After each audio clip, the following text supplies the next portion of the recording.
4 pioneering photographers, Henri Cartier-Bresson, Robert Capa, George Roger, and David Chim Seymour, had the insight to claim their editorial independence by retaining ownership of their copyrights.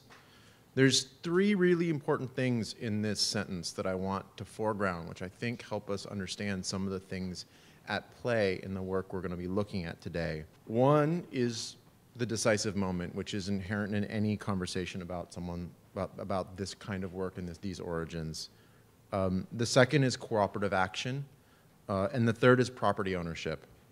When we think of Bresson or Capa, we think about the decisive moment. And the reason why I think that this is important here is because it was about the affordance of the tool.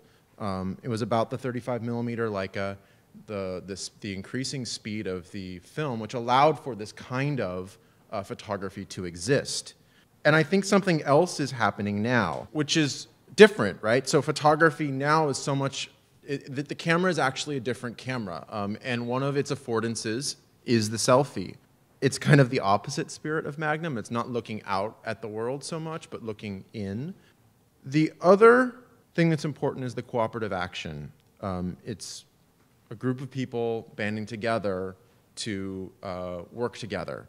And in terms of that now, I think that there's an importance of the platform and an importance considerations about labor. In terms of platform, do you build your own platform or do you work with an existing platform? As I understand it, one of the questions underlying this series of Photography Expanded is, what is the role of photographers, documentarians, storytellers, and curators when we no longer have exclusive access to stories or rare access to stories? And when it's hard to find a story under the sun that has not been documented by the people living it.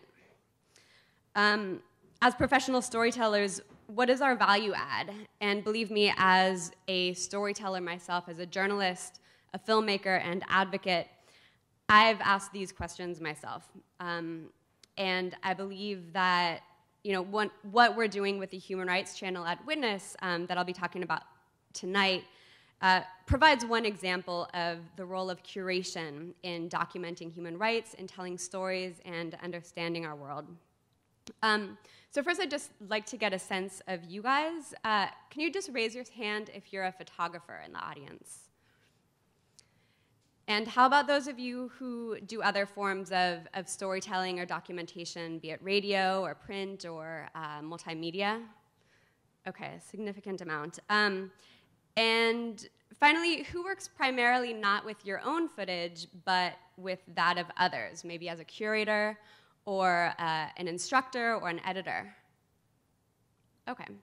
And I ask because I myself have moved along that trajectory from being primarily a reporter and gathering my own footage in the field to being a curator, finding, contextualizing, and amplifying footage created by others.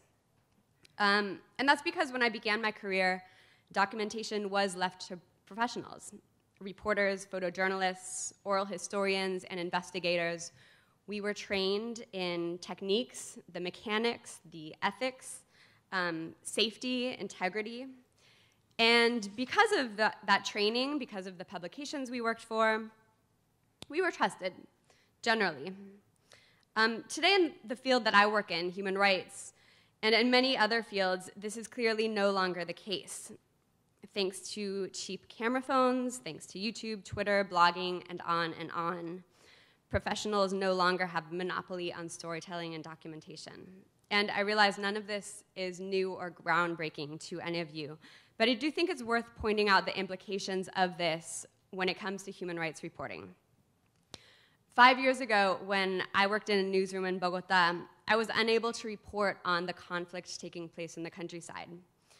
I recall when several indigenous leaders were assassinated, we didn't have the resources to send a reporter to this community. And we couldn't even report by phone and confirm these reports, learn more, because people involved in that conflict were afraid that their phone lines were tapped. Stories like these were simply not being told because professionals like us did not have access to them. Today, those communities are reporting on their own. So last summer, when campesinos took to the streets to protest agricultural policy in Colombia, they videotaped their protests.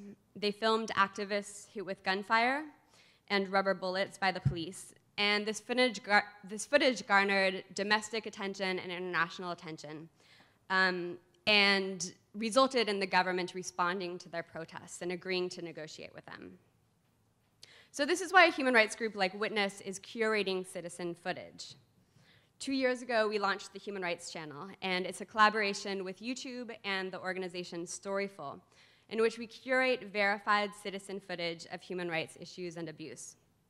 In the past 2 years, we've curated 3,000 videos from more than 100 countries. And among that footage are images of political rallies in Iran, ethnic violence against Rohingya Muslims in Myanmar, a protest movement in Sudan, the war in Syria, and many other human rights stories that would not have been covered if it were not for eyewitnesses, local activists, and sometimes even perpetrators of abuse. They're taking place in countries where professional media is censored, prohibited, threatened, or absent.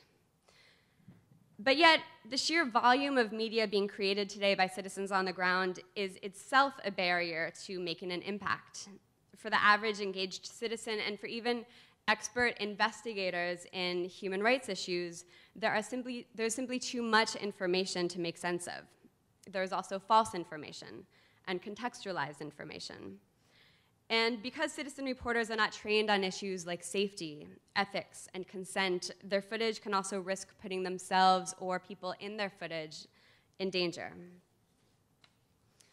So what my team does on our humble YouTube page and blog is verify footage, debunk footage, and add context to compelling video that lacks it. So I'll just give you 2 examples. Have any of you been following the social movement against the government in Venezuela? So we've been following that on social media and YouTube, and there were immediately serious allegations of human rights abuse against the protesters. One video that we saw circulating widely on Twitter was this, and it showed authorities using a water cannon against a man strapped to a tree. Really compelling and horrific footage. But the issue is we had seen this video before. Just 3 months prior, we saw the video coming out of the context of protests in Colombia, and it looked like this. And when we did a Google reverse image search of this video, we actually found that it was used in another country, showing abuse against activists in Mexico. So this is where the role of the curator comes in, to find this footage, to verify it, to help audiences understand what is true, what is not true, and not to fear from trusting any citizen footage. But as we talk about this, as we curate this sort of video, we also provide our audience with ways of verifying this sort of footage and making sense of it. Another issue we've been following is Western Sahara, which is a small country in Northwest Africa that most of the world recognizes as a country, but Morocco does not. And Moroccan authorities don't accept any Western Saharans to assert independence or to protest for the independence movement or to even film independence protests. So when footage is taken of activist movements in Western Sahara, they're taken by anonymous filmers who then send their videos to networks of Western Saharan activists, often located outside of the country itself because of the danger of reporting in Western Sahara, who then upload it to their YouTube channel, put it out on their media and on Twitter, and then curators like us, investigators for human rights organizations, find this footage and are able to use it to understand what is going on in Western Sahara, where the Western media has very little access to report ourselves. So while we often curate videos like this with little or no contact with the filmer or uploader, I do think of it very much as a collaboration. The process of storytelling that in the past may have been done by one solo reporter, gathering footage and information in the field and synthesizing it on her own, is now done by several people in several different platforms, oftentimes in many languages, and in many different countries. So these include the eyewitnesses who are there to film the abuse. It includes others who upload it, others who tweet it to the world, oftentimes volunteers who translate that footage and re-upload it with subtitles or contexts and titles in another language, and curators who come somewhere along the process, find that footage, and allow audiences around the world to understand it and fit it into a cohesive story. So I'll conclude by quickly raising for consideration some of the issues we grapple with on a day-to-day basis, and perhaps we can talk more about these in our discussion. So consent. If we're sharing citizen footage to expose an issue, must we get permission from the filmer? What about the documented? How can sharing footage put both the filmer and those filmed at risk? Authenticity. When does authenticity matter? How do curators handle footage when we cannot assess with certainty that it is authentic? And finally, authorship. So when an image is shared around the world and around the web, who is the author? What if the video was taken by one person, uploaded by another, and circulated by thousands online? And does it matter if the filmer was a perpetrator, a government, an eyewitness, an activist?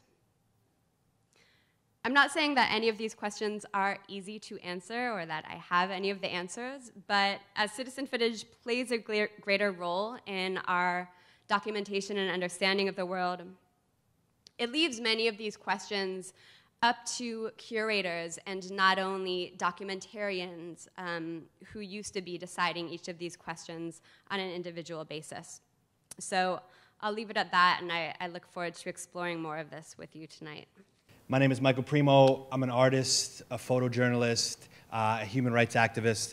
My background is in, I kind of come out of this kind of dual trajectory of theater, which kind of evolved into documentary style theater, which was interactive and collaborative.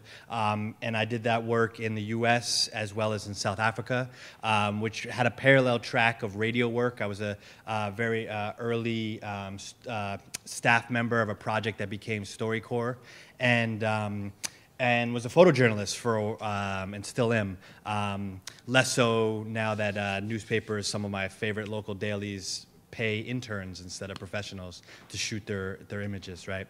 So it left us in a really interesting conundrum between where we were in the radio world, what was happening in the photography world, and we wanted to figure out how to go deeper into issues in a way that would still uphold an aesthetic standard that we felt we wanted to impose on our work, but still be collaborative and still be responsive to the prerogatives and direction of communities. I'd worked on a bunch of projects where I felt like I'd felt kind of weird because I felt extractive, where I was benefiting from a process of documentary storytelling where the people who had given their time to participate I didn't feel like they benefited.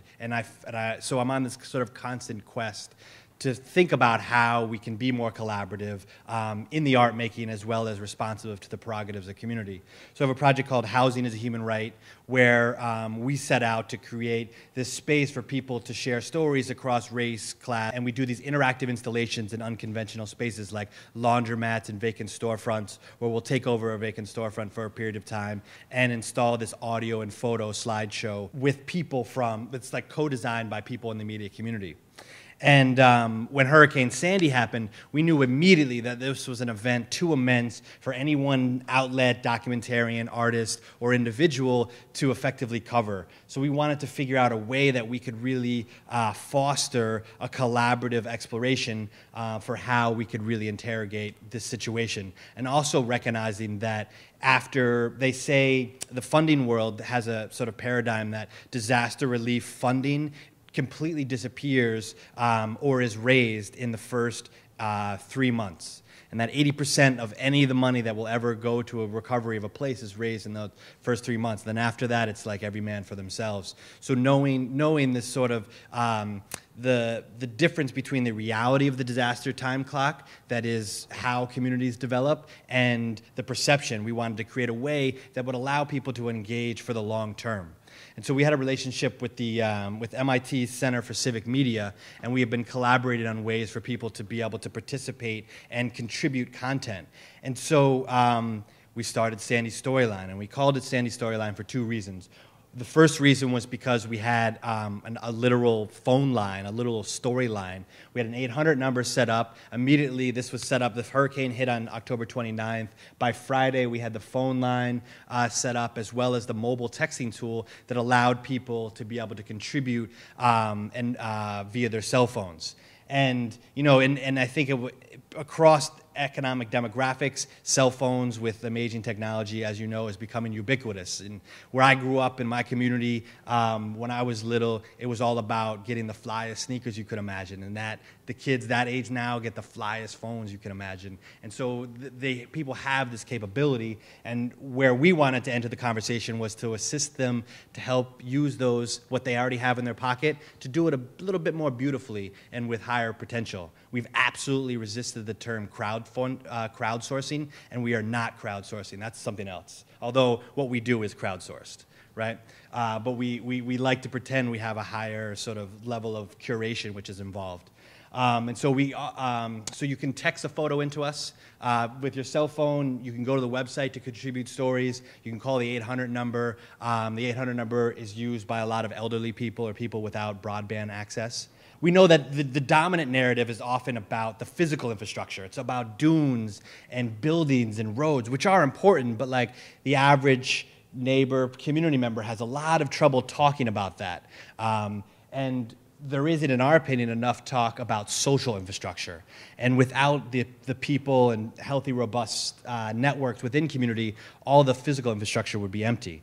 So we created a way for people to contribute their stories. And so the other reason we called it Sandy's Storyline was that as people continue to contribute their stories, it begins to create different storylines or thematic tropes throughout the broader narrative. And as people share their story, these tropes then create this sort of web of connectivity across place, race, class, gender, and geography. And these particular storylines, we explicitly made the curatorial decision to be able to organize these different storylines, not around the typical kind of like, you know, housing, jobs, healthcare, but we made the decision explicitly to be able to group diverse topics together that have an emotional through line. So we had themes like alone together. A common theme following disasters is often people are sort of overjoyed often by the outpouring of love and support they find in unexpected ways from unexpected sectors of their community. The stories are primarily shared through a variety of different ways. It's photos, audio, video, and the most unexpected form of submission that we received that we never actively solicited was written text messages, submissions. So people would write us long letters, and people would write these long letters. And it was an internal debate that we had among ourselves when we were first setting up the website, where we were asking ourselves, well, should we put a word cap on the text submissions? Should we do that? Like, we don't want like a novel, or do we? And I'm glad we made the decision in the end to not put a cap on it. We kind of put a suggested duration around it because I think people like to hold a container of size around what they're submitting. But it was a great decision not to put a cap on it because some of the most beautiful stories, one in particular was 2,000 words that someone felt compelled to share. The texting tool was also part of our model, represents part of our model. And part of our model is like we don't have a lot of resources. We were primarily volunteer funded. Everything we've built with only $60,000 so far, and we want to raise a lot more to do a lot of the things we want to do. But we've tried to be transparent with what we've been able to do with what we've been able to do to be able to put a real face on the actual real hard costs of this. The irony in this new media world is that developers are the only people in our world that can command $175 an hour, and you can't really say anything. It's just like, oh, you don't got it? Talk to you later, bro. But it's a very real reality we're trying to navigate. But the technology was for years we've kind of been scanning the landscape, and we have an idea of what we prefer as like the pieces of tools that are out there. And so we brought those tools together within the first week. The mobile texting tool came from MIT.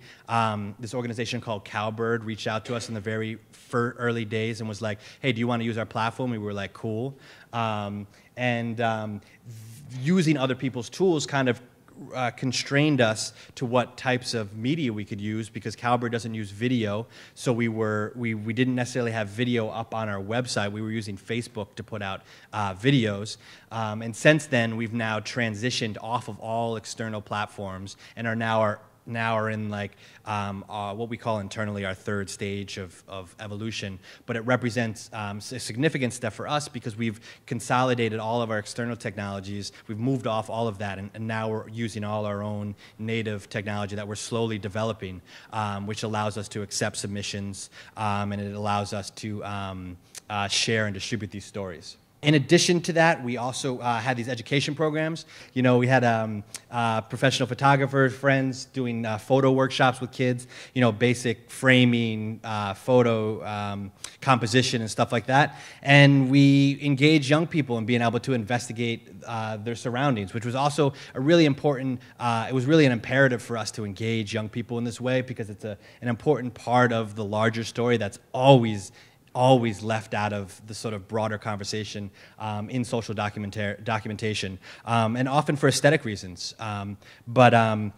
We ended up winning this, you know, this award from Tribeca Film Festival, and there were 2 submissions in our final piece that were from youth, and nobody could tell the difference. In addition to the youth programs, we were also mobilizing this sort of network of professionals. We recognize the privilege we have living in New York City, where we have just a litany of professionals. Witness was providing us space to be able to like convene our media makers after hours.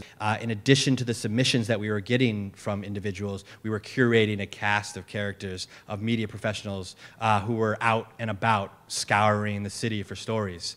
And they would go out, talk to people, encourage people to contribute their own story while they were in the process of documenting their story as an external force. Final platform was the exhibit that we did at Tribeca Film Festival, where we brought together lots of stories and curated an hour of content that was a combination of film, stills, and audios, and created this immersive, interactive experience. We had these photo frames that's an RSS feed. People could text us their photos. 5 minutes later, they would appear as part of the exhibition. So that's about it. I look forward to engaging in conversation with you. My background was in photography, and I moved to New York City after undergrad in the middle of the dot-com, height of the dot-com in the mid-1990s. And I got swept away by HTML and Photoshop and all of these, you know, the gee whiz bang of the internet craze. And kind of lived that life for about a year and a half until I fled to graduate school. By that point, I was doing new media and had kind of left photography, or it got bundled into this other kind of experimentation and discipline. But then 10 years later, in about 2000, 2005, I was yearning to go back to photography. And it's because I was doing a lot of projects that were highly, they were always in beta, I guess kind of like Google. This is a project called AIR from 2006, where we were monitoring air quality with these mobile custom-made devices. This was a commission from iBeam. I show this work because it was through that project that I became interested in the topic of air quality and the environment.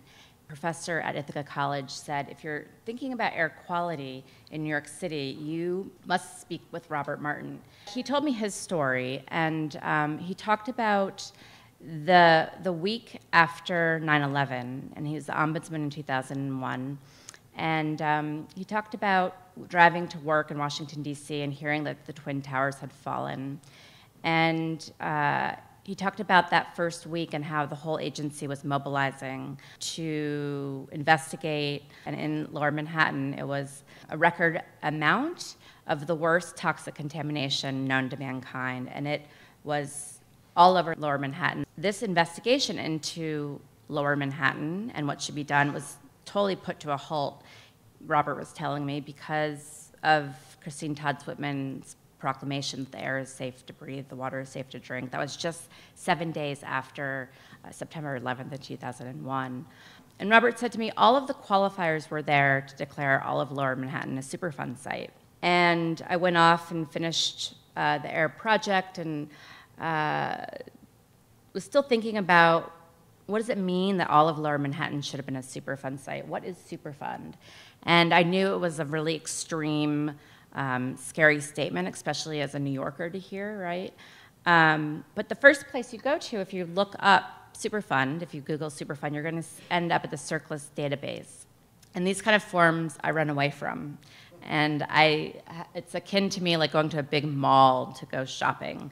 I go in and I get out. I don't go to one if I'm just going to browse, right, and look around and have fun. I go for a very specific purpose. And so the next project I did was Superfund 365. And the idea here was to create a better interface for this information, right? One thing you have to think about when moving to an online space and working with data and information or crowdsourcing is the quantities, right? The massive quantities, and how do we make it digestible? And how do we think about limiting ourselves so that it's welcoming? So what I did is I used the model of, one a day. So I did the 365 worst Superfund sites. You can click through. This is day 1 and day 2. So another thing it does quickly is you can compare the different sites. And what it's doing is showing the contaminants are these colored spokes. If you pop open the key, it will show you that brown is soil, and that represents benzene. You can click on that and go to the Agency for Toxic Substance Disease Registry and read about benzene if you want and its health implications. So along with launching the site, and each day a new page on the site would go live, I traveled with the website. So on day 1 was Quanta Resources. That was the closest site to New York City. And I basically made it so that it traveled around the country, started in the New York City area. At that time, there were no Superfund in New York City, so Jersey was the closest, ended in Pearl Harbor, Hawaii. And for the first several months, I traveled around, went to site, and was photographing these snapshots. I was really struck by what I saw. This was actually the last image. It's one of the only sites I saw an actual sign saying EPA Superfund site, and it's on an 8.5 by 11 sheet of paper on a door. Roosevelt Field is a Superfund site, and it's on top of the former Roosevelt Field, which is where Charles Lindbergh took off in the late 1920s. The first transatlantic flight took off from here, and it's contaminated with organic solvents, which are basically were used to clean the airplanes. They're in the groundwater. So I'll click through a few more of these other ones. This was a long text. I appreciate Michael's point about how do you limit? Do you let people write? I really let people write as much as they wanted to. There's some kind of limitation in terms of how big the field is. It maybe prompts you to end, but you can keep going on. And this woman talked about her breast cancer and how she was sure it was linked to the Superfund site in her neighborhood. I think in terms of collaboration, my collaborators range from the EPA and the people who I would visit and talk to and call up, and the managers, the regional managers who were very welcoming and supportive. My collaborators are the database. The collaborators were the people who reached out and welcomed me in the communities and showed me around.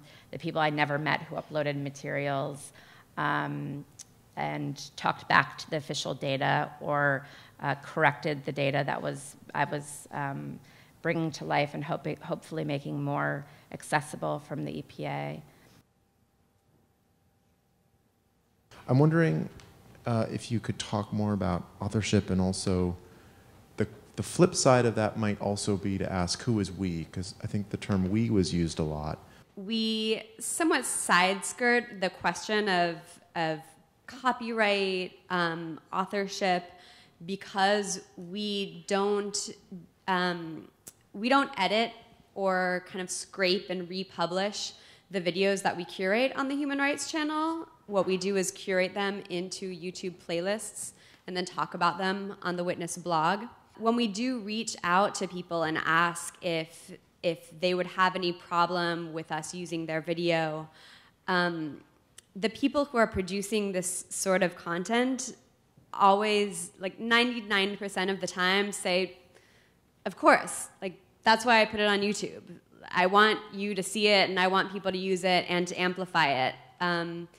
And so I think that's really interesting. Sometimes those of us who come from more professional backgrounds have a very conservative idea of authorship. In curating citizen video, of course, it's citizen video of human rights abuse, and people want to get this out there. That's why they are filming it. That question of, can we have permission to use your footage? Do you have an issue with that? That's not at the top of people's minds. They want people to see it, they want people to remix it and do what they want with it, as long as people are viewing their footage. We have layers of collaboration. It kind of starts with me and my core collaborator, Rachel Falcone, who is my sort of primary partner in a lot of this work. Then Sandy Storyline has 6 core collaborators who we operate, and I have a flow chart if anyone is interested in it, like thinking about collaborative governance for Sandy Storyline, and I'm happy to share if anyone really wants to geek out about networks. But we have a group of 6 that ranges from a very traditional written journalist who helps the people who submit written work with copy editing and clarity and legibility. And then myself, Rachel, and then 2 kind of very designers who help on that tip, and then it kind of flows from there. We collaborate. We had regular open meetings every Monday and Wednesday throughout New York and New Jersey, where we would advertise. Anyone could come and participate, whether it was they wanted to contribute content or they wanted to collaborate on some aspect of the program. We had somebody in North Jersey who had a whole education series, so there's that level. And then there's a partnership collaboration where we partner with other institutions that range from neighborhood civic groups to other media outlets, where it's like a content sharing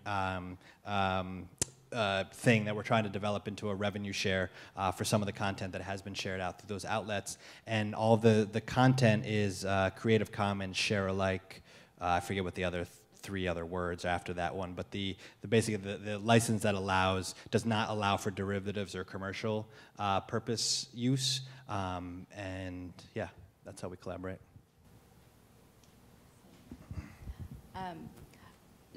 One thing about the Superfund 365 site is when we were making this in 2007, we decided to go with Flash as our platform. And we really thought about this new fangled web programming thing called Ajax, for those of you who are web people. But it was too new, and we were kind of uncertain about it, and I was really adamant that the program, the application, would look a certain way on everyone's computer, and Flash does that really well. There's consistency. The problem is Flash is proprietary, and I didn't also know going into the project how much work and how much added improvement we were going to do to the EPA's database, because it came to me in an Excel spreadsheet. They still, I think maybe they just launched a web service to make this easier. But they didn't, like, some contaminants were spelled one way and then spelled a different way. So if you're doing a search and trying to visualize it, it was impossible.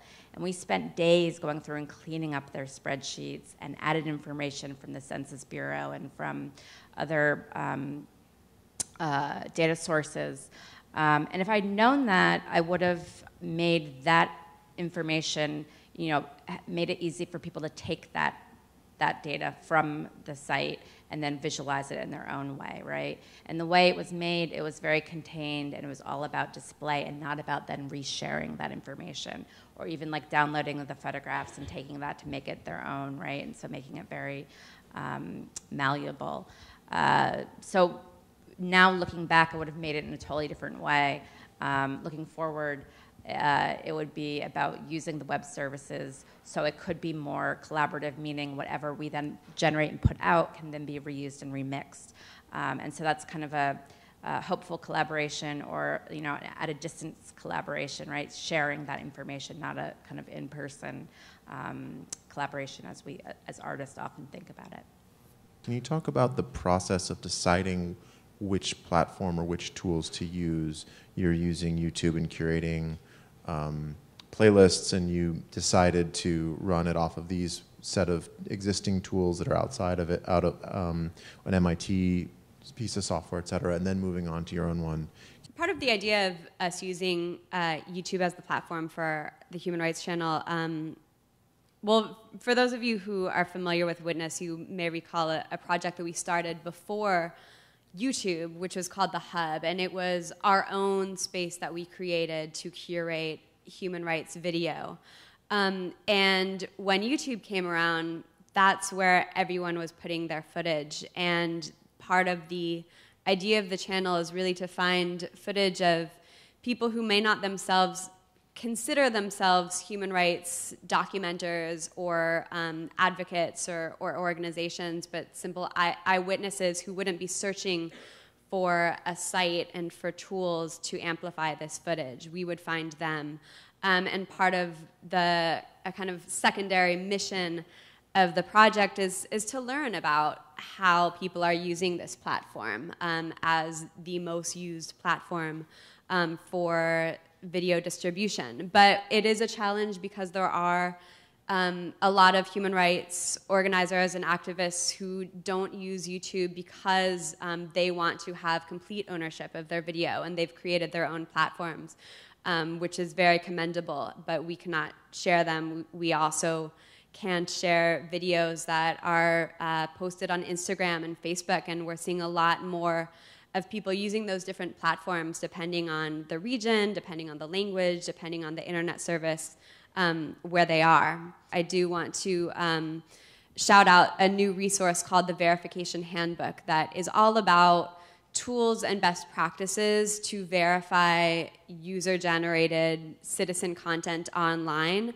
And there you'll find a lot of things like you Googled reverse image search so that you can search the web by images and not just by texts, and other ways to verify photos and videos and other images that you find online. Another plug for Witness, though, is that they have an amazing resource page on their website. Their home page is at witness.org or whatever it is. I don't know if they have tools about this specific, but there's a really kind of robust set of like releases and like things about all these kind of things that are provide resources to a lot of these questions. Like I said, we started off with Cowbird, which is very pretty. If people know it, it's a thing that people use. We'll never use it again. Ever in any way, but it was great that it existed for a small period of time and provided us a necessary service. The other part of our story is that we're building a bunch of tools for artists and people who have sort of visual aesthetic considerations and don't want to have to worry about the tech, so they don't have to worry about the tech, and you can just like have an out-of-the-box solution that will also support an independent project. The mobile texting tool specifically, it's a platform called Vojo. That's a Spanish J, VOJO.co, and that's completely out there. It's open source, and if you're interested in using it, you can just go to that website. And there's some really interesting folks. There's these photographers in Tijuana that have a really interesting border project that they're using the technology. A public PBS station in Boston is doing some interesting stuff with it. So that's a thing that's out there. I would just kind of counter what Michael was saying in terms of using packages that look pretty and then you can put your content into.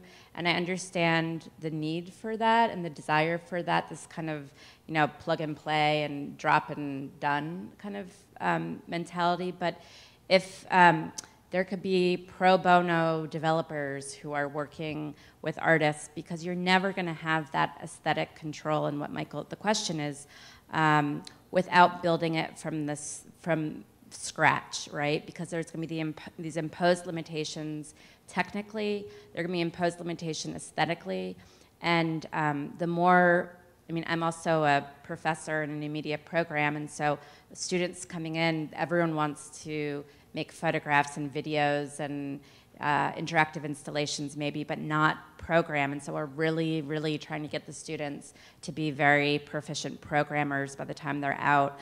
And those who are programmers can make $175 when they get out, so that is a little bit of incentive.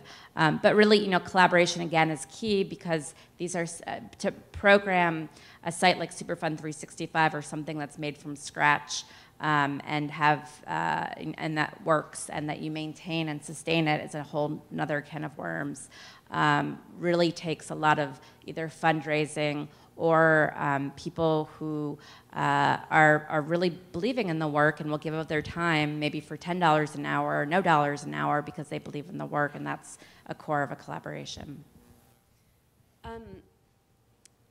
I daydream of having some platform where viewers could search by country and by human rights issue and by date and time and look on a map, and I've realized I need to stop wasting my time daydreaming of that. We're a nonprofit, and I think one thing we learned with the hub was that our expertise is on human rights video, and given that we don't have a huge budget to create a new website, we should focus our efforts on what we do and on what we do well.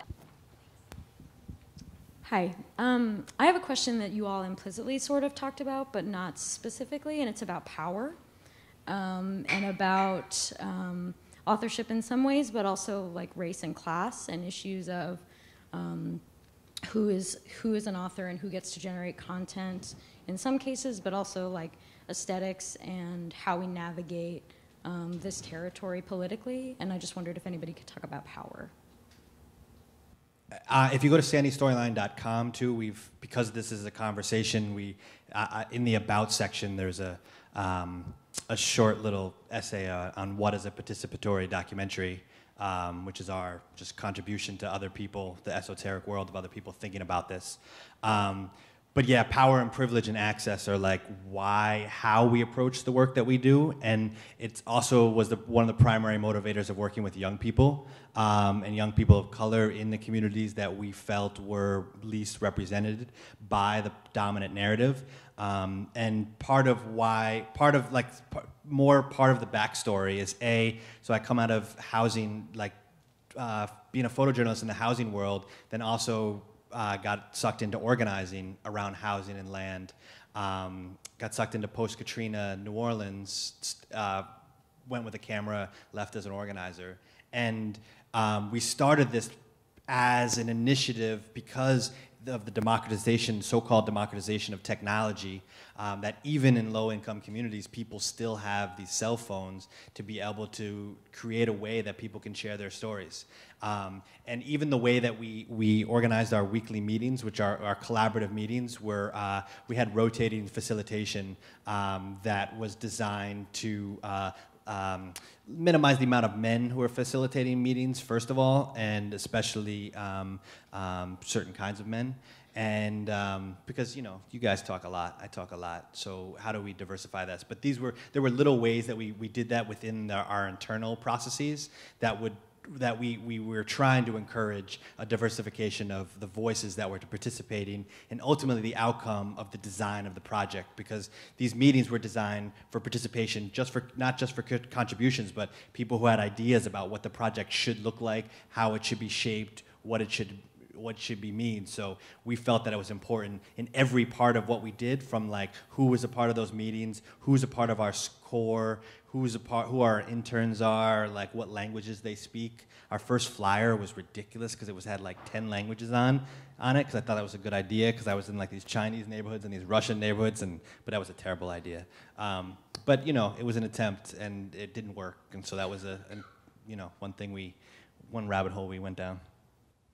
When we talk globally about citizen video, there are still many communities that don't have access to cell phones, that don't have access to internet.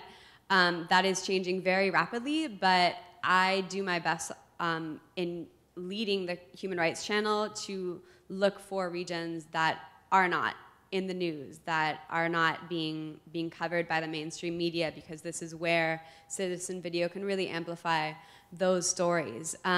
But we constantly want to be thinking of the communities that that don't have access to this, not only because of technology, but because their rights have been taken away. They, whether we're talking about people behind bars or people in countries that have internet censorship, or people who have been trafficked. And just recently we curated a video from an Indian community media organization that trains correspondents from villages all over India to document their own issues.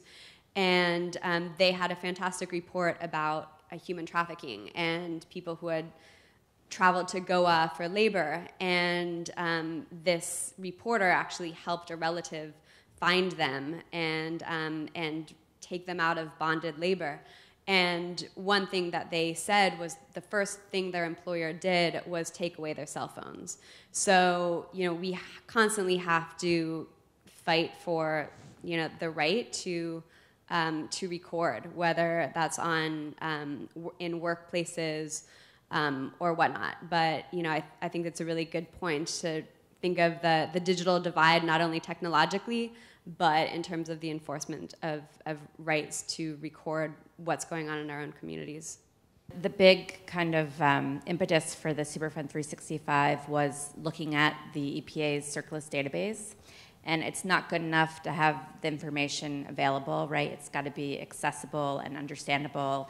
And we're talking about across demographics and age groups and all of that. So, it's interesting, Obama's one of his first, I think the first presidential memo was about open government and making sure that agencies put out data in a timely fashion and putting the pressure on to do so. And so I really see the site and saw the site at the time as part of that conversation, as it's not enough just to make it open, right? We have to be able to find it, we have to be able to understand it, we have to be able to parse it, it has to be organized and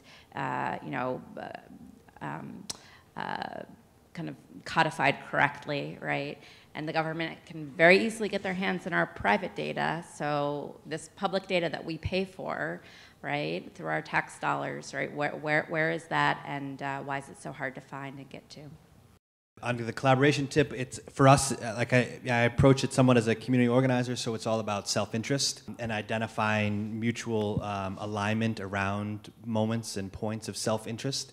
Self-interest is often a dirty word, but it's what we all do. We all have something we want to get out of something, and that's cool. Let's find the ways in which we want to get out of something together, and that provides an opportunity to build power among multiple people, so we can amplify whatever resources we might have as individuals, as a group. And we teach these workshops to artists around community partnerships, and we do it through the lens of what we call the nuptials. It's kind of like kicking game or courting a potential mate. It's like, a partnership and collaboration is not that different. That first conversation is kind of like a first date. You kind of trying to feel each other out and see what's up. And, if it goes to the next date, that's cool. And I don't think partnerships are any more complicated than that. But, of course, dating is probably the most complicated thing on earth. So I don't know if that helps at all. But it's kind of a frame that we use to think about it, because it's a familiar terminology. Big mistake I think we made. At our height, we were getting like 3,000 or 4,000 hits a week, like unique hits a week on our site. I made a lot of mistakes on leveraging that in capturing that data, because we were running around managing. We had 300 volunteers that were like kind of being coordinated by like 6 of us at one time. So there was a lot of things that fell off our plate. If this happened again, if anyone finds himself in a crisis moment, be hyper aware that your interest will disappear within 60 days, and so that your most important task in those first 30 to 60 days is being able to solidify and codify and identify your core audience set, and then build that audience and continue to build that audience. And we didn't do that as good as I think we should have. I think we did some things well, and we could have done that better. And then I think so that's a mistake. That was a lesson learned in that moment. And another lesson learned from being able to stay relevant was, again, identifying self-interest, being able to because a lot of our media partners, they're not going to syndicate our content anymore because Sandy is old news, right? So it's figuring out, and why I left the news world, because I was sick of news holes, trying to figure out how to pitch a story to fit a news hole and a news cycle kind of made my head hurt. So, but they're still relevant. Like, this is the 50-year anniversary of the War on Poverty, RFK's, Robert Kennedy's War on Poverty. So, you know, there's a lot of opportunities where we've been sort of like finding holes to fit and syndicate content that is using the event like a hurricane, which naturally exposes deep systemic inequities within society, which are structured around structural racism and structural inequality. And so we've been trying to like daylight a lot of the stories that are, you know, were shared initially on through that lens.